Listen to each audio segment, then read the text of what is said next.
Hello students. सपने वो नहीं होते हैं जो आप नींद में देखते हैं।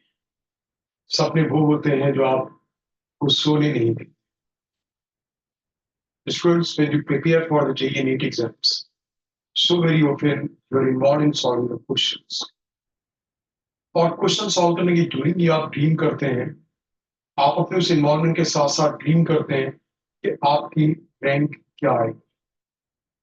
आपकी ऐसी रैंक आएगी, आपको ये वाली ब्रांच मिलेगी, आईआईटी मिलेगी, या आपको एनआईटी मिलेगी, या फिर टॉप लेवल का medical. And one more thing happens when you solve the interlinked and complex problems.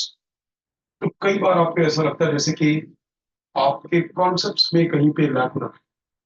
Formula आता है, इसके बावजूद भी क्या होता है, क्वेश्चन सॉल्व नहीं। आपको लगता है कि इस चैप्टर का एक एक फॉर्मूला, सारी चीजें आती हैं, बट फिर भी जब आप क्वेश्चन रीड करते हो तो यू आर समवेयर पजल्ड कि मैं कहाँ से कैसे स्टार्ट। तो स्टूडेंट्स, आपके उस रैंक के ड्रीम को फुलफिल करने के लिए मेरा सपोर्ट होगा। मैं जेबी गुप्ता, और मैं आपको अपने कुछ एक एग्जांपल से आपको दिखाता हूँ कि फॉर्मूला आने के बावजूद भी बच्चे क्वेश्चन तक क्यों नहीं पहुंच पाते हैं। फंडामेंटल कॉन्सेप्ट की अंडरस्टैंडिंग में लैकुना कहाँ पे होता है। सो यूल सी ये question student, a body is projected with a velocity u and at an angle theta with a horizontal. Gravity is present. After some time, its velocity will become perpendicular to the initial direction of projection. After what time its velocity will become perpendicular to the initial direction of projection. So students see this here. आप देखेंगे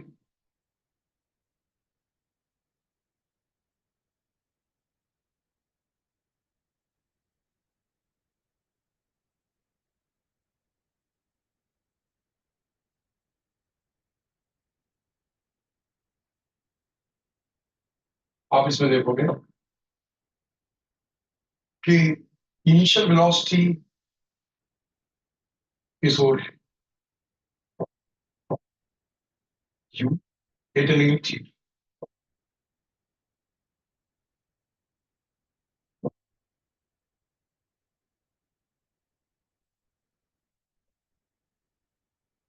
Gravity is present, g is downwards. Ji gravity है वो downwards है। You'll see body will follow this path. Yeah? And velocity at the initial moment is around this direction, and after some time it will become here. Body will be here. So velocity will be along this direction. And there's a direction of initial velocity, there's a direction of velocity at this point. So this angle is what? Right. ये velocity perpendicular. अब आप देखो ये एक arbitrary point था, तो इस point तक पहुंचने का टाइम कितना होगा? ये कुछ ऐसा तो नहीं कि टोटल टाइम ऑफ फ्लाइट है या टॉप मोस्ट पॉइंट तक का पॉइंट टाइम हो, half of the total time of flight. You do not know anything about. अब इससे आपको देखो बिल्कुल फंडामेंटल कॉन्सेप्ट से ही करना होगा। सबसे पहला कॉन्सेप्ट जो कि आपको सबको पता है, दैट इज व्हाट, एक vector R. So component of R at an angle theta is r cos theta, and component perpendicular, this is what, r sin theta. Means what? You can resolve a vector into two mutually perpendicular components, जिस ओर angle theta है उस ओर r cos theta, और उसके perpendicular कितना component, उसके perpendicular r sin theta। ठीक है, ऐसा नहीं कि आप एक वेक्टर को केवल दो म्यूचुअली परपेंडिकुलर डायरेक्शन में रिजॉल्व कर सकते हैं। ठीक है, ये दो म्यूचुअली परपेंडिकुलर डायरेक्शन रिजॉल्व करना आप सबको आता है r cos theta r sin theta, जबकि एक वेक्टर को आप किसी भी दो डायरेक्शंस में चाहो तो रिजॉल्व कर सकते और कंपोनेंट में रिजॉल्व करने का मतलब ये होता है कि जब आपने इस वेक्टर को दो डायरेक्शंस में रिजॉल्व कर दिया म्यूचुअली परपेंडिकुलर, तो फिर ये दोनों वेक्टर्स मिलकर के जो काम करेंगे, ये वेक्टर अकेला वही फंक्शन फुलफिल कर, मतलब आपको जब आप कंपोनेंट्स के साथ डील करोगे तो उसके बाद आपको इस आर की requirement, mutually perpendicular component resolve करने का बेनिफिट क्या होता है। आप देखो, अगर आपके पास एक वेक्टर आर है और आपने आर का कंपोनेंट आर से 90 डिग्री पे किया, थीटा की वैल्यू क्या होगी 90, तो 90 डिग्री पे इसका आर का कंपोनेंट क्या आएगा, R cos of 90 which is 0। इसका मतलब ये हुआ कि एक वेक्टर का अपने से 90 डिग्री पे कोई कंपोनेंट नहीं है। ठीक है, एक वेक्टर का अपने से 90 डिग्री पे कोई कंपोनेंट नहीं है। That means what, a vector does not contribute in its perpendicular direction. That means कि यहाँ पे जब आर कॉस थीटा और आर साइन थीटा हमने किए, तो आर कॉस थीटा वेक्टर का कंट्रीब्यूशन अगर ये एक्स एक्सिस में है तो इसका कंट्रीब्यूशन वाई में नहीं होगा। Similarly R sine theta vector का कंट्रीब्यूशन आर कॉस थीटा के लॉन्ग, दैट मींस की एक्स एक्सिस के लॉन्ग नहीं होगा। फिर आप कोई लॉ अप्लाई करते हैं फिजिक्स का, B equals U plus A T, S equals U T plus half A T square, scalar form में जब आप अप्लाई करते हो तो आप एक डायरेक्शन डिसाइड कर रहे हो कि आप एक्स डायरेक्शन पे अप्लाई कर रहे हो या फिर वाई डायरेक्शन। अगर आप एक्स डायरेक्शन के लिए अप्लाई करोगे तो उसमें आप एक्स डायरेक्शन के पैरामीटर्स लोगे, एक्स की इनिशियल वेलोसिटी क्या है, एक्स में एक्सेलरेशन क्या है, फिर वाई डायरेक्शन के पैरामीटर से कोई मतलब नहीं, केवल टाइम पैरामीटर दोनों डायरेक्शंस के लिए क्या होगा, कॉमन पैरामीटर। मतलब अगर आप एक्स डायरेक्शन में सर्टेन डिस्प्लेसमेंट तक का टाइम निकालते हो, फिर आप सेम टाइम टी में Y directional displacement you want to know, तो वाई की इक्वेशन अप्लाई करोगे, s equals to ut plus half a square, and you impute the same value of time t for the y direction. Is that clear? So velocity, acceleration, so x की ओर है, उनका कोई भी component y भी नहीं होगा। फिर अब आप y की इक्वेशन अप्लाई करोगे, that will be independent equation, उसमें x के पैरामीटर्स का कोई इंटरफेरेंस नहीं। ये कॉन्सेप्ट था दो म्यूचुअली परपेंडिकुलर रिलेशंस में रिजॉल्व करने में। और बच्चे यहाँ पे कई बार क्या करते हैं कि गलती क्या करते हैं, they forget the fact. What fact, कि these perpendicular directions could be any two directions, कोई जरूरी नहीं कि एक हॉरिजॉन्टल हो और एक वर्टिकल हो, कि कोई भी दो डायरेक्शंस हो सकते, चाहिए depending upon how is your need. जैसे जब आपने प्रोजेक्टाइल मोशन का डेरिवेशन किया तो आपकी एक हॉरिजॉन्टल डायरेक्शन थी और एक वर्टिकल डायरेक्शन थी। तो हॉरिजॉन्टल में रेंज होता था, मैक्सिमम हाइट फिर होती थी, वाई डायरेक्शन का displacement, total time of flight etcetera. अब इस क्वेश्चन में स्टूडेंट्स यहाँ पे क्या था कि अगर मैं इनिशियल डायरेक्शन को ही एक्स ले, इनिशियल को मैंने एक्स ले और वाई इसके परपेंडिकुलर ले ली, तो क्योंकि यू ऑलरेडी एक्स में है, यू ऑलरेडी एक्स डायरेक्शन में है, इसलिए आपको यू को रिजॉल्व करने की जरूरत नहीं। यू नो, आप रिजॉल्व किसे करते हैं कंपोनेंट में, जो पैरामीटर ना तो एक्स में है ना वाई, पर आप देखो जी, जी सो है, G is neither along x nor along y, this theta 90 minus theta, so this will be theta। तो जी का कंपोनेंट इस डायरेक्शन में आ गया, जी cos थीटा, और जी का कंपोनेंट एक्स के लॉन्ग आ गया, जी sin थीटा। एक्स के लॉन्ग कितना आ गया, जी sin थीटा।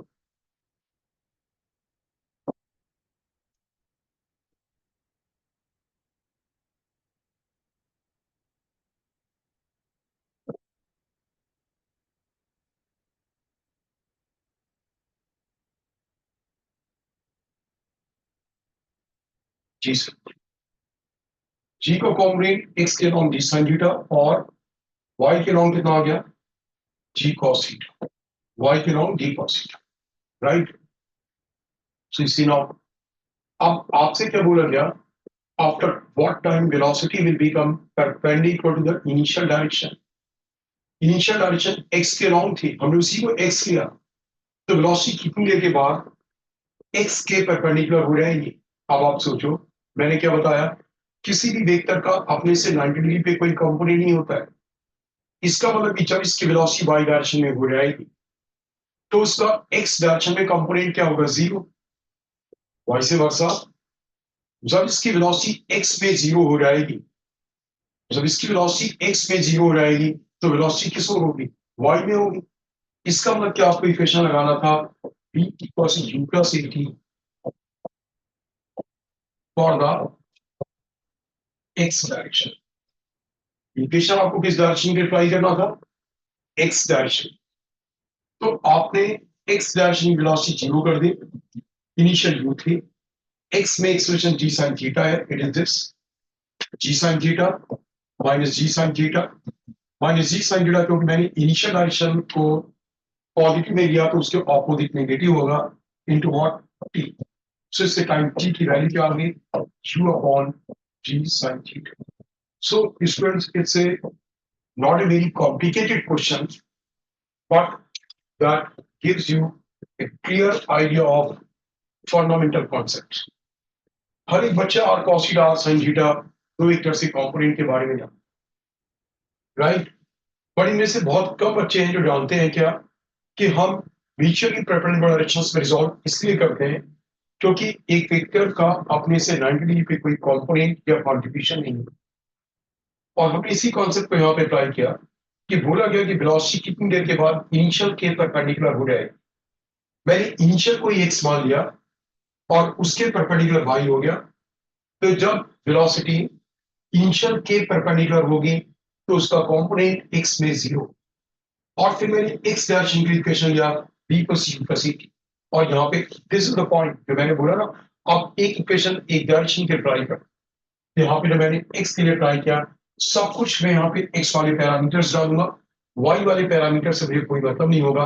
जैसे वाई डायरेक्शन में जी का कंपोनेंट जी cos थीटा है, बट क्योंकि इक्वेशन एक्स के लिए तो इसमें क्या होगा कि एक्स वाले पैरामीटर्स क्या है। This is clear. Now students see the next question. अब आप next question,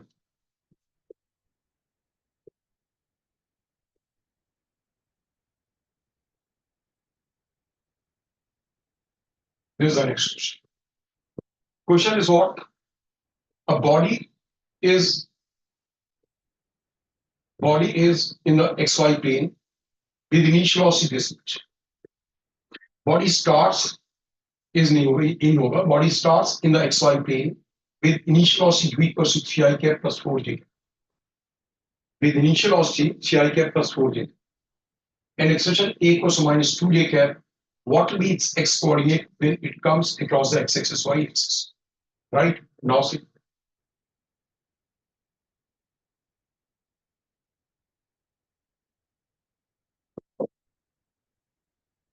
Now you know how to deal with the I cap, j cap. मैं इसमें से आपको वो चीजें बता रहा हूँ कि आपको चीजें आती हैं, बट जब उसकी एप्लीकेशन की रिक्वायरमेंट होती है क्वेश्चन में तो समटाइम इम्पोर्टेंट। यहाँ पे बहुत से बच्चों का क्या होता है, जब आई कैप जे कैप के फॉर्म में इंफॉर्मेशन है तो they feel it is tough. तो क्या जब इंफॉर्मेशन आई कैप जे कैप के फॉर्म में है तो ये इंफॉर्मेशन ये और भी इजी है, आपको ये समझना है। जब आपने वेलोसिटी यू के कंपोनेंट्स के you cos theta you sin theta projectile motion, तो यू cos थीटा अगर एक्स वाला हो गया और y वाला कंपोनेंट u sin थीटा आ गया, तो आप इनिशियल वेलोसिटी को लिख सकते थे वेक्टर फॉर्म में, vector b equals u cos theta i cap plus u sin theta j cap. That means what, कि जब general i cap j cap के फॉर्म में देते हैं तो आपको वो लोग कंपोनेंट करके दे रहे हैं। वेलोसिटी का x कंपोनेंट 3 है और वेलोसिटी का y कंपोनेंट कितना 4 है, राइट। प्रोजेक्टाइल मोशन में एक्सेलरेशन किस ओर था, नेगेटिव y में, है ना, दैट वाज g। यहाँ पे भी एक्सप्रेशन क्या रखा, नेगेटिव y में कितना है -2। दैट मींस कि almost like the parameters of what, parameters of like what projectile motion, ठीक है। But I cap J cap में देखिए आप लोग कई बार क्या होता है वो देख करके आप डर जाते हैं। It's rather rather more easy, जो इजी कंपोनेंट्स में करके आपको सब कुछ दे रखा, आपको कंपोनेंट में रिजॉल्व नहीं करते। अब आप क्वेश्चन की लैंग्वेज देखोगे, स्टूडेंट्स क्वेश्चन की लैंग्वेज में क्या है कि आपसे ये पूछा गया है कि, जो आपसे पूछा गया था रिजॉल्व कि what be its X coordinate when it crosses the X axis. अगर आपको कोई रफ फिगर बनाना है तो भी ठीक है, आप बना सकते हो कि मोशन कुछ इस तरीके से हो रहा है, ये ओरिजिन से स्टार्ट है,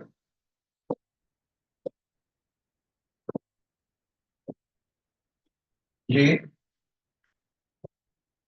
ओरिजिन से स्टार्ट करता है, जी एक्सेशन ए नीचे की ओर है, माइनस टू जे कैप में भी कुछ इस तरह से ज्यादा होगा, you need not to make a path also, यहाँ पे कहीं पे एक्स एक्सिस को क्रॉस करें और आपको ये एक्स कोऑर्डिनेट कितना होगा, आपको ये एक्स कोऑर्डिनेट बताना होगा क्या होगा, ये पूछा। और अगर आप फिगर नहीं भी बनाते तो आप ये सोचते कि initially X coordinate, initially Y coordinate क्या है, जीरो, और जिस मोमेंट पे ये एक्स एक्सिस को क्रॉस कर रहा होगा उस टाइम पे भी वाई कोऑर्डिनेट क्या होगा, जीरो।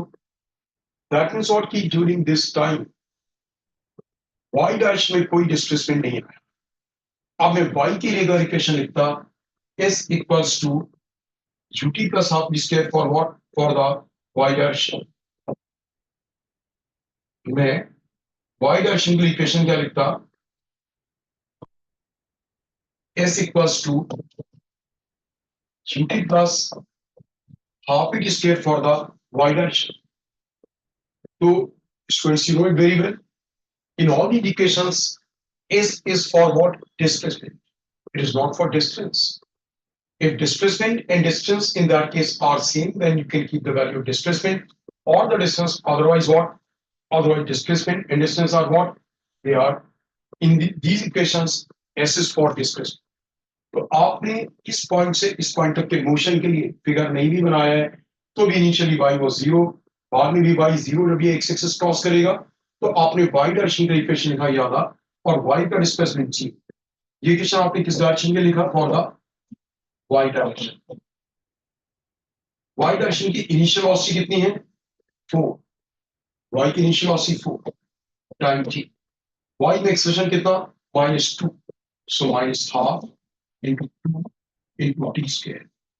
इससे आपने स्टूडेंट से सॉल्व किया तो ये आ गया 2 से 2 cancel, t square equals to 40, that means t equals to 4 seconds, that means this is going to cross the x-axis after the 4 seconds। अब इस 4 seconds में what is its displacement along the x direction, वही x coordinate होगा, वही x coordinate होगा। So now again you apply the equation s equals to ut plus half at square for what, for the x direction। So it implies that x will be equal to, what is the initial velocity of x direction, 3।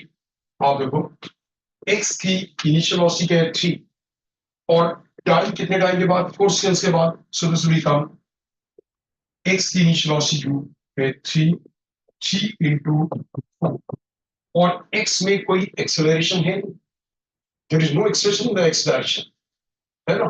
सो आपका half AT square वाला term क्या आ गया, 0, so the answer becomes what, 12। If it was all in the NK system, then the answer becomes what, 12 meters। तो उस point पे x coordinate क्या होगा, 12, जबकि x एक्सिस को क्रॉस कर। नाउ भाई समराइज इट, आप देखो यहाँ पे पहली चीज, इंफॉर्मेशन किस चीज के फॉर्म में थी, information was in the form of what, I cap J, don't fear from it. I cap J cap के फॉर्म में इंफॉर्मेशन होना और भी अच्छा है, आपको कंपोनेंट रिजॉल्व नहीं करना पड़ेगा, एग्जामिनर ने ऑलरेडी कंपोनेंट रिजॉल्व, ठीक है। और उसके पहले वाला concept, when you apply some information for the, apply some equation for the X direction, आप एक्स वाले पैरामीटर्स यूज करो, वाई के लिए अप्लाई करोगे तो वाई वाले parameters, time parameter will be common for them, and also when you solve the question you apply the equations. आपको एक थोड़ा सा कॉमन सेंस यूज करना, तो यहाँ पे छोटा सा पॉइंट था, कॉमन सेंस व्हाट, जब ये एक्स एक्सिस क्रॉस करेगा तो एक्स कोऑर्डिनेट क्या होगा, है ना। तो बच्चों आपको देखना क्या पड़ा कि सोचना पड़ा, आप बिल्कुल पैरामीट्रिक फॉर्म में सोचना शुरू, जब भी आपको क्वेश्चन सॉल्व करना है don't think about any story, think in terms of what, parameters. Origin से स्टार्ट करता है, y कोऑर्डिनेट 0 स्टार्टिंग में, जब ये x एक्सिस क्रॉस करेगा तभी y कोऑर्डिनेट 0। तो इस पूरी ड्यूरेशन में y डायरेक्शनल डिस्प्लेसमेंट क्या आ गया, y का डिस्प्लेसमेंट 0 आ गया। इसका मतलब ऐसे कुछ UT plus half T square, जब आप y की अप्लाई करोगे तो आप डिस्प्लेसमेंट की वैल्यू क्या डाल सकते हो, 0, तो टाइम आ जाएगा। फिर x कोऑर्डिनेट x डायरेक्शन का डिस्प्लेसमेंट है, तो उसमें आप टाइम की वैल्यू डालोगे और आगे है।